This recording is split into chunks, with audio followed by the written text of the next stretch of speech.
ध्यान से सुने और आपसे अनुरोध की गई जगह की ओर आगे बढ़ें। धन्यवाद।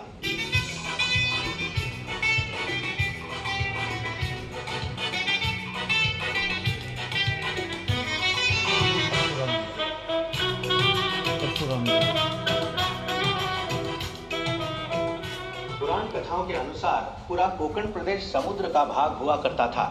भगवान विष्णु के छठे अवतार भगवान परशुराम ने सह्याद्री पर्वत पर खड़े रहकर अरबी सागर में तीर मारा। उस स्थान तक समुद्र का पानी पीछे हट गया और कोकण सहित गोवा का निर्माण हुआ। इस भूमि के विधाता का सम्मान करने के बाद लिमो अपने प्रदेश में आपका स्वागत करने का काम करता है।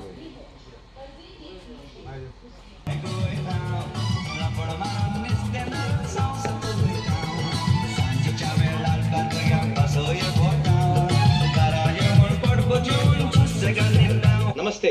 इस तरह घूर घूर के क्यों देख रहे हैं? मेरे आवरण की वजह से? अरे बाबा, ये तो हम गोवा वासियों का बरसाती चढ़ावा है। पूरी तरह ताड़ के पत्तों से बना ये चढ़ावा हमें बारिश के पानी से और कड़ी धूप से भी बचाता था। पूरी तरह प्राकृतिक है। समुद्र का खारा पानी ऐसी ही खानों में छोड़ा जाता जहाँ तेज धूप में पानी बाष्पित होकर नमक पीछे रह जाता। अब आप आगे बढ़कर पिड्डू से मिलिए। यहाँ पे नमक बना रहे हैं।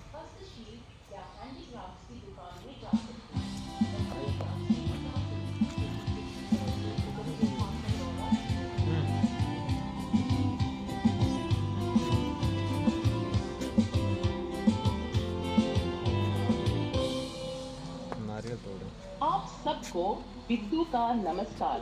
मैं गोवा की मच्छी बेचने वाली हूँ। मैं घर घर जाकर मच्छी बेचती हूँ। मेरे कपड़ों से मुझे आसानी से पहचाना जाता है। विशिष्ट फुले हुए आस्तीन का ब्लाउज और स्पष्ट आकृति की फैली हुई इसकी रिच से मिलने वाली चीजों से ही बनी है। मछुआरों का सारा कामकाज इसी झोपड़ी में होता था। देखिए, उनके द्वारा इस्तेमाल होने वाले उपकरण जैसे नाव की दान, लंगर और जालों को सीने के लिए इस्तेमाल होने वाली खास लकड़ी की सुई। मछुआरों के संरक्षक संत अंथनी की तस्वीर प्रधान रूप से झोपड़ी में प्रदर्शित है। संत अंथनी की देवाराधना करने के बाद ही सीढ़ियां चढ़ने के बाद दाहिनी ओर जुआओं का घर है, जिसकी दीवारें मिट्टी की बनी हैं और फर्श पर गोबर का लेप लगा हुआ है। परंपरा अनुसार गोवा में किसान संतुष्ट रहता था। उसके होठों पे गीत और दिल में उमंग भरी रहती, जिसे वो गानों से अभिव्यक्त करता था। उसके गानों को संगत देता घुमौट, एक प्रकार का तबला जिसे मिट्टी के मटके के एक भाग को चमड़ी से ढककर बनाया जाता था। घुमट का इस्तेमाल हर धर्म और जाति के उत्सवों में होता है। ऊपर आपकी बाई ओर टॉडी टेपर मार्टिन है, जो नारियल के पेड़ पर चढ़कर उसका अर्क निकालता है।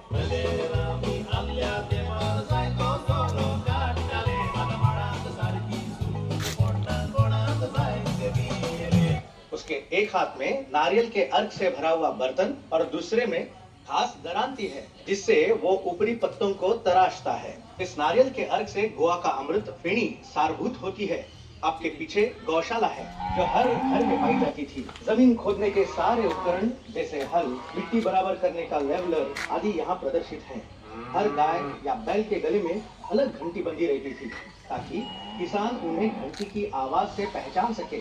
क्या आपकी नजर कांच के गिलास में रखी हुई बीड़ियों पर पड़ी? ये अलग अलग प्रकार की बीड़ियां कटहल, केले या कूड़ों के पत्तों में तंबाकू को लपेटकर बनती थी। यहाँ गौर करने वाली बात यह है कि हर गौशाला के ऊपर कछुए का कवच रखा जाता था। मान्यता ये थी कि इस कवच का पशुओं पर शांत प्रभाव पड़ता था। ये मटका जो आप देख रहे हैं, ये मामूली नहीं है। इसे कोंकणी में पोड़गो कहते हैं।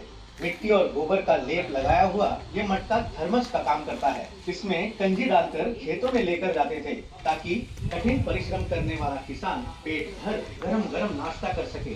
गौशाला के बाजू में घास का अंबार है। घास के अंबार के आमने सामने काजू फेणी की भट्टी है। घर के सदस्य काजू का फल दिन में 2 बार इकट्ठा करते और औरतें काजू को फल से अलग करती। आदमी उन्हें अपने पैरों के नीचे कुचलकर रस मटकों में भरते। किण्वित रस को एक बड़े मटके में डालकर उबाला जाता है और उससे उठने वाली वाष्प को छोटे मटके में संयमित किया जाता है। इस मटके को पानी डालकर ठंडा किया जाता है तब जाके पहला सारभूत खुराक बनता है, जो खुराक एक बन जाए, हल्की ऐसे शराब बोतल में है। आ जाता है इसे फिर वो। खासकर गर्मी के महीनों में पिया जाता है। खुराक को एक बार फिर जब और किण्वित गोवा रस से में काजू की मिलाकर शराब ऐसे उबालते बनाई हैं, जाती है। तब जो दूसरा सारभूत होता है उसे काजू फेनी कहते हैं। यह काफी तेज शराब होती है। काजू के बीज को सेंक कर फोड़ते हैं और अंदर का तत्व निकालते हैं, जैसे कि ये हरी साड़ी वाली महिला कर रही है। जो कवच बचते हैं उनसे तेल निचोड़ा जाता है। इस तेल को लगाकर नावों को जल रोधक बनाया जाता था। आपके आगे एक क्रॉस है। इस प्रकार के चिन्ह आपको जहां कहीं भी दिखेंगे। इनका उद्देश्य होता था या तो किसी इंसान की मृत्यु के स्थान पर स्मृति के तौर पर या सुनसान जगहों पर, ताकि यात्रियों को इस बात से आश्वासन हो कि भगवान उनके साथ से ये बायोडिग्रेडेबल था। क्यों? हम लोग सर्च में थे ना पर्यावरण आपकी दाई ओर माचीर है। आप उसमें बैठ कर गोवा के स्थानीय लॉर्ड होने का अनुभव ले सकते हैं। चाहे तो आप तस्वीरें भी खींच सकते हैं, लेकिन कृपया शीघ्र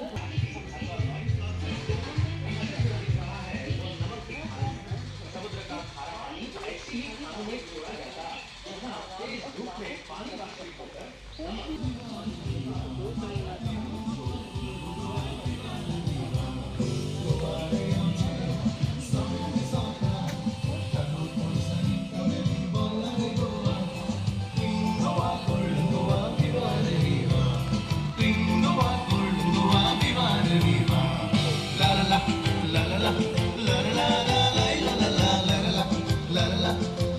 ये ऊपर देखिए सामने। यह है पौंत बोकदवा का या गौ के मुंह का झरना। यहाँ पानी नहर से होकर गौ के मुंह से बहता है, क्योंकि गाय को एक पावन पशु माना जाता है। ये झरना गांव वालों की जरूरतों को पूरा करता था। पशु इसके पानी से ठंडक लेते थे और महिलाएं यहाँ पर कपड़े और बर्तन धोती थी, जैसे कि आप शांतु को करते देख रहे हैं। झरने के बाजू में लेटराइट के पत्थर से बने इस टब में कपड़े भिगोए जाते थे और रीटा से इन्हें अच्छा। धोया जाता। चलिए आगे बढ़कर नंदू से मिलते हैं, जो इस गांव का कुम्हार है।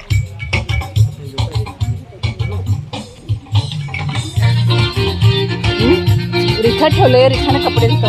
ज्यादातर घरेलू वस्तुएं मिट्टी की थी। इन बर्तनों को बनाने की विधि के अलग अलग पड़ाव यहाँ प्रदर्शित हैं। मिट्टी को छानने से लेकर कच्चे बर्तन को पकाने तक। नंदू के बगल में इनास का घर है। इनास एक बढ़ई है और उसका घर भी उसका कारखाना भी है। पर्दे के पीछे उसकी बीवी बच्चे को खाना खिलाती दिख रही है। उस जमाने के बढ़ई पश्चिमी तरीके को भारतीय नमूने से मिश्रित कर वाकई में कलात्मक फर्नीचर तैयार करते थे, जो आज भी लुभावना है। बढ़ई के पेशे के उपकरण और उनके द्वारा पहने जाने वाले वस्त्र यहाँ प्रदर्शित हैं। आपके पीछे है गोवा का चरवाहा, जिसे दंगल कहते हैं। ये सयाजी के पहाड़ी इलाकों में बसता है और ज्यादातर बकरियों की रक्षक राखनदार को समर्पित है।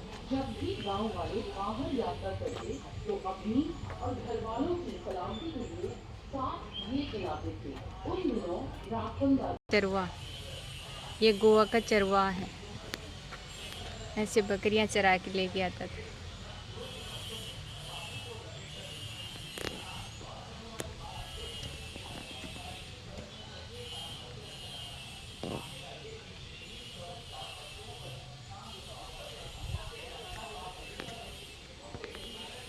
ये चरवा, ये इसकी ड्रेस है, ये इनकी बकरियां हैं।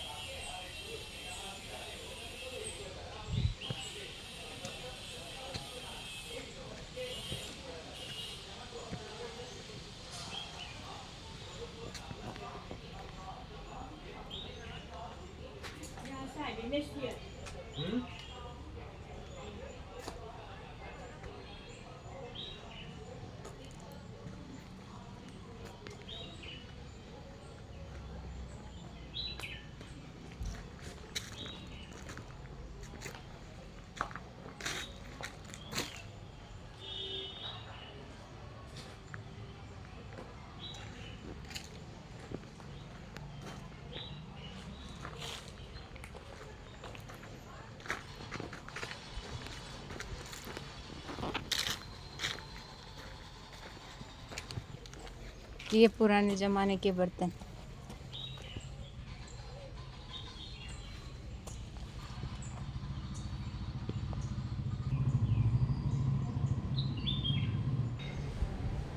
ये 100 के हैं।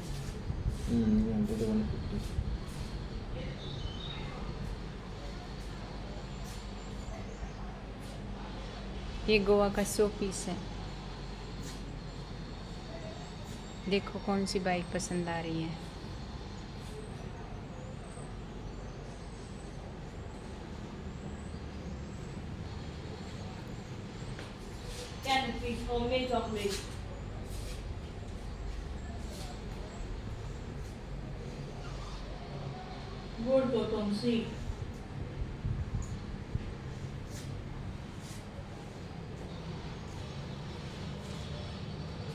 ये क्या है? काजू बर्फी नेम लिखा जाए काजू बाई।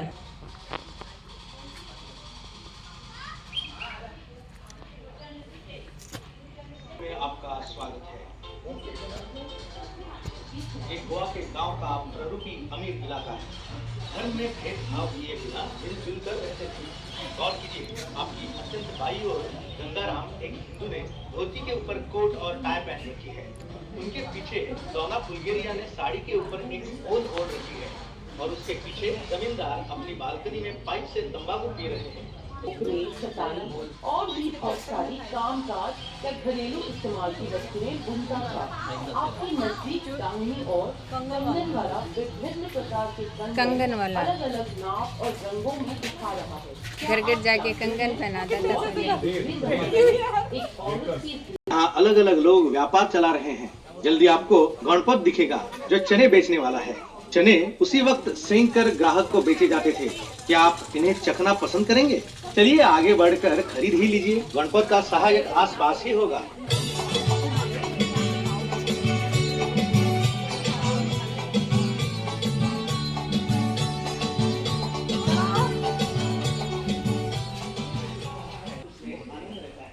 हिंदू घरों के आंगन में तुलसी का स्थान प्रमुख होता है। यहाँ अनंत का परिवार भगवान गणेश जी बदला हुआ है।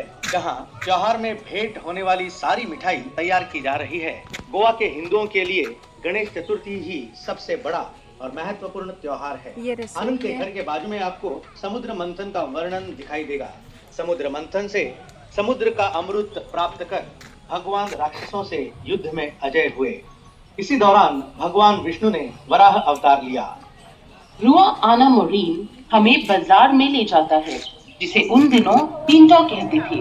टींटो इतने सिरे पे कर समावंता या टैक्स सब्जी बेचने वाली। यहाँ पे ज्यादातर महिलाएं सब्जी बेचती थी, मछली बेचती थी। जरूरत की वस्तुएं भी ले जाता है। आपके पीछे जो दो लैटराइट के खंबे हैं, उसे दोगुने कहा जाता है। ये एक उभरा हुआ मंच है जो भारी बोझ उठाने वाले लोगों को चढ़ के आप हजाम काशीनाथ के पास पहुंचेंगे। समुद्र मंथन। एक साइड में ये राक्षस है, एक साइड में देवता है।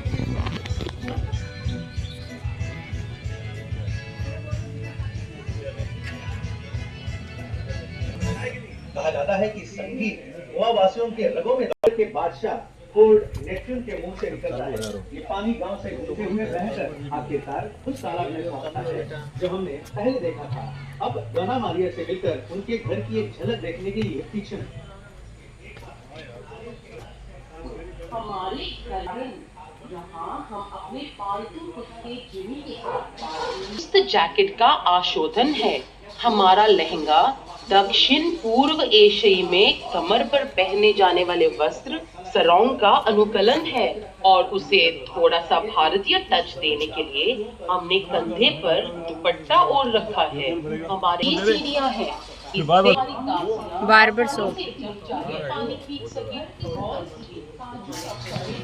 खाने में इस्तेमाल होने वाले कांदे के साथ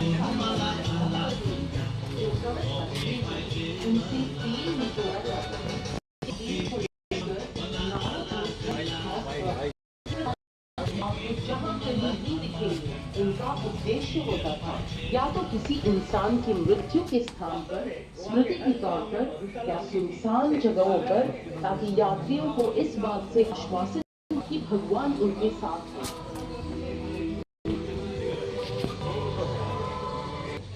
में बैठ छोड़ दूँ क्या अब 15 मिनट को कर दूँ है ना, पुश कर दूँ अब दूसरा चालू कर दूँ। तस्वीरें भी खींच सकते हैं।